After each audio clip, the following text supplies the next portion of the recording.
What's up guys, Bionic here and welcome to the channel. Today's Raid Shadow Legends video is going to be a quick update of the ROTOS fusion, of course, but we're also going to quickly talk about this 2-chance event that we have right now for Ancient Shards. If you guys have not figured it out already, I think this is a bait. I hope I've demonstrated it enough with my latest fusion, the ROTOS fusion. You gotta hang on to your shards and use them during fusion events as much as possible. We were very lucky and we did get a 2-chance event for sacred shards during the ROTOS fusion, so that is something you want to pay attention to. Now if you're gonna go ahead and burn your shards right now, then don't blame anybody else but yourself for not being able to do the next fusion event, which is probably going to be about in a month or a month and a half. The second thing I want to talk about is my gem count. Okay, so my last fusion was Torment. He cost me about 600 gems. Now I finished the ROTOS fusion. I can show you guys. Please don't pay attention to the gear. This is all I had lying around. He's level 50, which means I got him yesterday, finished leveling him today with some brews, a little bit of leveling in the campaign, and then I've got some food that I'm working on right here that I'll be able to rank him up to 60 basically before tomorrow, or sometime tomorrow. Okay, so exactly on the 1st of March, which was the original end date of the fusion.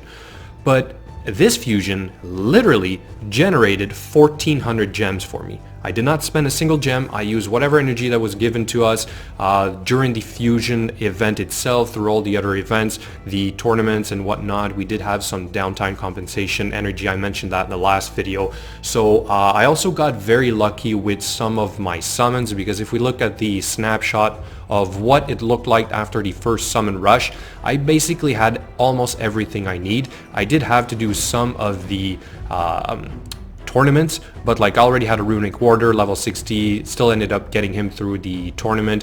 I already had this guy was easy to get. This guy I pulled, so I did not need to focus on these rares, and then I needed these 3, which were the last 3 that I got in the last couple of days. I did get really lucky and got Fencer as well. So again, that's another reason why I say you have to hang on to your shards and use them during summoning rushes, especially if you are a free-to-play player or low spender, because within these gems, or sorry, not gems, but shards, there is most likely some of the rares that you will need to do the fusions. Now, if you use them before these new rares are launched or are added to the game, you will not get the chance of getting these champions, which is why it's very important. I'll say it again, hang on to your shards and use them at the right time. Do not be baited by these 2-chance events. Wait for the ones that will overlap with each other. And I think, if I'm not mistaken, I showed it in the calendar for ROTOS. Let me pull that up here and switch it up.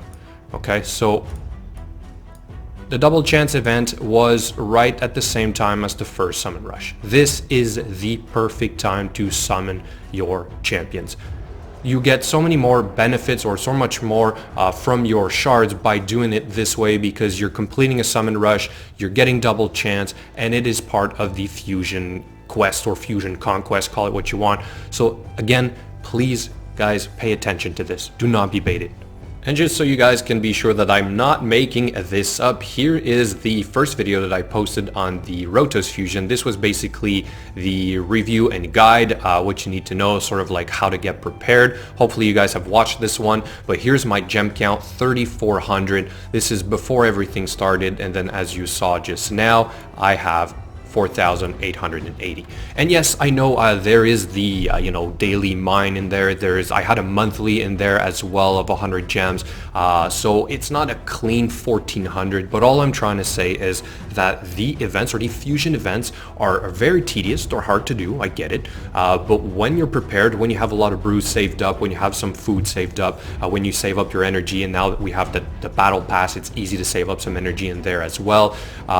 It's a lot easier to basically complete everything and the rewards that are generated from that are also very good, because we have a lot of events ongoing at the same time, right? If I show you guys the calendar again, it is very demanding on a day-to-day basis, but like I said, it is very rewarding, okay? So a ton of stuff in here that you want to get, and if you do end up spending a little bit of gems, it's usually because of a tournament and something like that, and that's the great time to spend your resources or your gems on energy refills, because you're getting a rare, which is going to be a part of the entire fusion. And we had some very good champions in this fusion as well. Even if you did not do ROTOS, we had Sepulchre Sentinel, I think then we had the Coffin Smasher guy, whichever one has the decreased attack on his A1. We also had the Soulbound Bowyer, whatever, the bow chick, so she's also very strong. So again, you don't necessarily have to complete it, but this is a time where you want to be spending your resources. I hope I've said it enough, and I know I'm repeating myself quite a bit,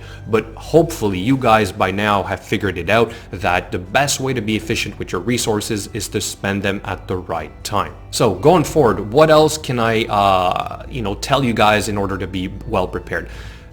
My brew count at one point was up to about 150 or 160 for each of them. Okay, so I always use up a bit, but I never really go under 100. That's kind of like my threshold to keep for the next fusion event, basically. And then of course the potions. Okay, so I had quite a lot before it all started. Now I'm running low on a few of them, especially the greater ones, but I think I showed the amount of potions that you needed. It's always the same amount. What's going to differ from one fusion event to the next fusion event is basically the different affinity types. But if you look at that, or pay attention to my next guide, and I'll have it mapped out for you, this is something you do on the off time, or basically when there's no fusion events. Just make sure you stock up on some of these. Also, the chickens, this is something you can stock up on as well. It doesn't take up space in your champion inventory, so it's a great way to get prepared for the fusion event.